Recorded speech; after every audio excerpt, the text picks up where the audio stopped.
Budget. Let's try it again. Budget. Okay, one more time. Budget. Hello, everybody. It is Elvie, and I am here today to talk to you about something very important that is being affected positively and negatively right now. That's right, budget. And if you take away nothing else from what I say, there are 3 key things that you should hang on to. Hey friends, thank you so much for coming to the Life of Elvie. If you are new here, welcome. And if you are returning, welcome back. And I hope you stick around. Hey everyone, I am here to tell you, you need a budget. Even if you think you don't, you do. Now you might say, well, I don't need a budget. I know how much money is in my checking account, I think. Well, that's not all there is to having a budget. When you were little and say you went to the candy store or the toy store with your parents and you really wanted a toy and you said, Mommy, Daddy, you have to get me this. I really, really want it. I love it. I'm going to play with it all the time. Even though we know you really weren't. And sometimes you might get it. And sometimes they might say, well, sweetie, it's just not in the budget right now. Your first thought is probably, well, put it in the budget. As you get older, you realize what that means. It means that we might have money, but it's allocated towards other things that are deemed more important or more useful or more needed than, say, a toy or a certain type of candy or even fast food. So, I'm here to tell you 5 reasons. Just 5. There are so many more, but these are the biggest 5 reasons of why you need a budget, even if you think you don't. Reason number 1. A budget tells your money where to go instead of you wondering, where did it go? Now, what do I mean by that? Literally, if you sit down and you take a pen and paper, or you can even be more tech savvy and do an Excel spreadsheet, or there are tons of budgeting apps that are free and paid for on app stores, and you go through what your paycheck might be for the week or bi-weekly or monthly, and you say, okay, well, we'll put $400 to groceries and $300 on eating out and $750 to bills, and that's it, right? Wrong. Your budget is very fluid, and that's the beautiful thing about having a budget. Your budget and my budget are never going to look the same unless you want it to be, in which one of us isn't going to be happy. But the point is, your budget tells you, okay, if we're going to spend $300 on eating out this month, we're going to have to cut back somewhere. Say we might not use our gym membership or our streaming subscriptions. We're going to be able to take money and literally move it around. That's the beauty of the fluidity. Now, here's the second reason why you need a budget. It helps you figure out your goals and if your spending is aligned with those goals. Now, say for my budget, say I want to save 10% of my monthly income and I want to put it into my 401k or one of my IRAs or into a brokerage account. If I look at my budget and I see at the end of the month I only spent $75 going towards savings, I'm going to wonder, well, it doesn't look like my goal this month is savings. It might look like my goal this month was Starbucks or going to the movies or eating out or The time of the pandemic, grocery budgets are blown clear out of the water. And that's not necessarily a bad thing.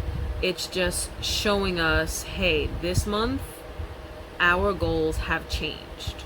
And the most important thing is being able to change with your goals is what can help set up successful budgets. Just because you create a budget and you say, okay, I'm going to only spend $300 on groceries. Now, if you spend over, say you spend $325 on groceries or $350 on groceries, it might mean that, oh, there was a really good sale and I wanted to stock up. Or it might even mean, hey, maybe my kid in their class had a party and they were expected to bring something. It tells you that you were kind of in line where you wanted to go, but you do still have work to go further. Reason number 3, a budget, like I said before, a budget is fluid and it's designed to be adaptable. There will be some months when your eating out budget will be higher. There will be some months when it's lower. You may want to do a slow cooker challenge. You may want to do a pantry challenge.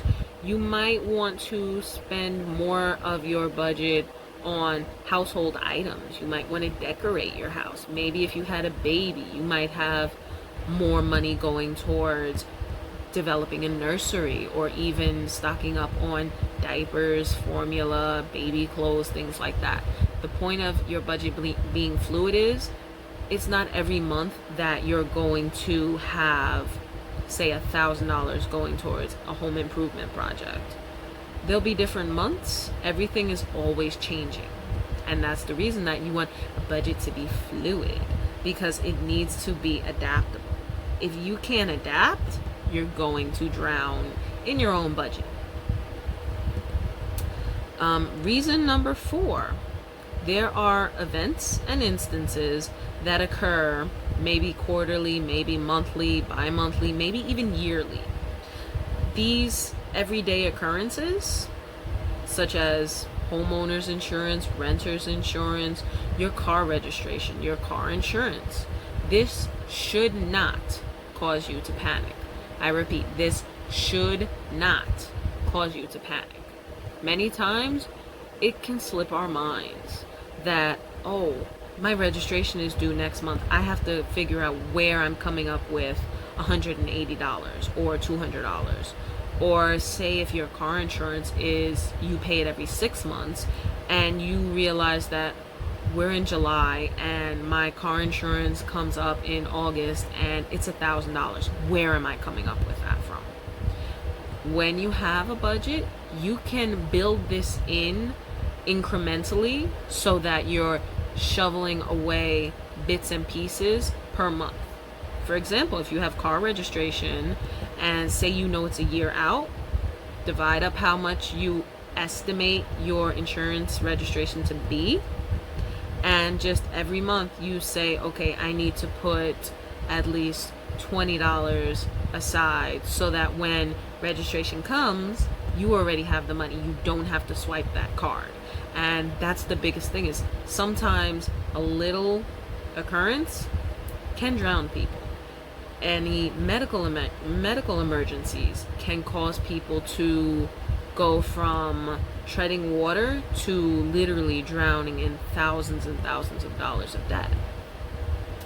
And this is my favorite reason of why you need a budget, even if you swear that you don't. I don't plan on working until the grave. Do you?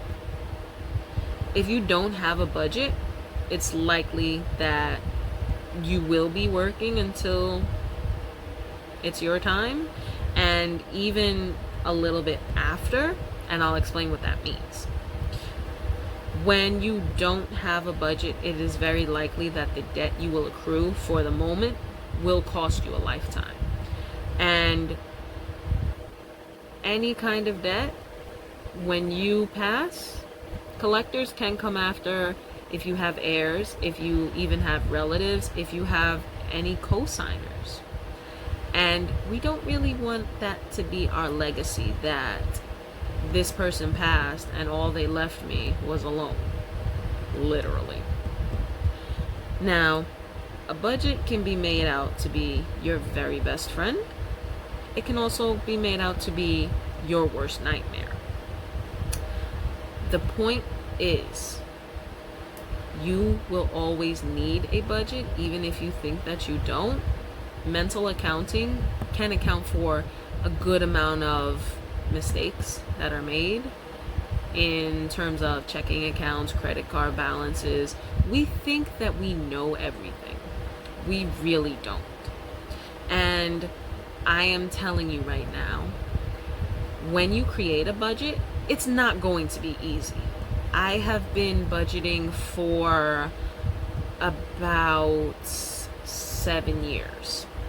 And I'm not gonna lie, there are some months that I was looking at my papers and I couldn't figure out where I went wrong. I couldn't figure out what was happening. But it does get easier if you do even 10 minutes a day, or even maybe once a week, you go and you reconcile, okay, I spent $25 on coffee for this week, and I swiped my debit card or I swiped my credit card for it.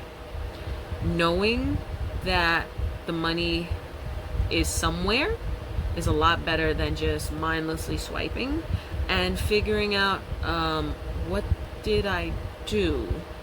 I really don't know what I did, and I don't know how I'm going to come out of this. A taco or a cup of coffee can cost you thousands of dollars if you are not careful. And with that, I will say, you need a budget. If I didn't say it enough, you need one. And it's not that hard. There are tutorials all over YouTube. There are tutorials on Instagram. And if you're old-fashioned, you can Google it.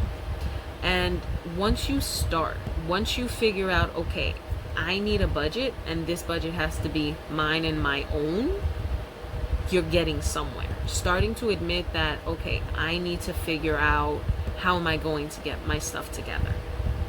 That alone will be one of your biggest saving graces. And that about wraps it up for this video.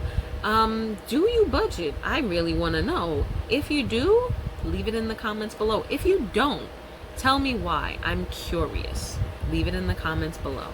And as always, thank you for watching. Be sure to like, share, and subscribe, and click the notification bell to be alerted when I post new videos. And yes, also follow me on social media. My links will be in the description box below. And I do thank you so much for coming to The Life of Elvie and watching and sticking with me. And be sure to tune in for my next video. And I will see you in the comments below. Bye-bye. Thank you so much for watching. I really hope you enjoyed that video. And as always, make sure you like and leave a comment in the comment section below.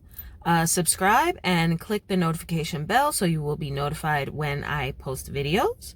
And if you continue to keep watching, which I appreciate so much, there will be a recent video here, and there might even be a playlist that you can find useful down here. And remember, subscribe. Thanks for watching, and I will see you next time.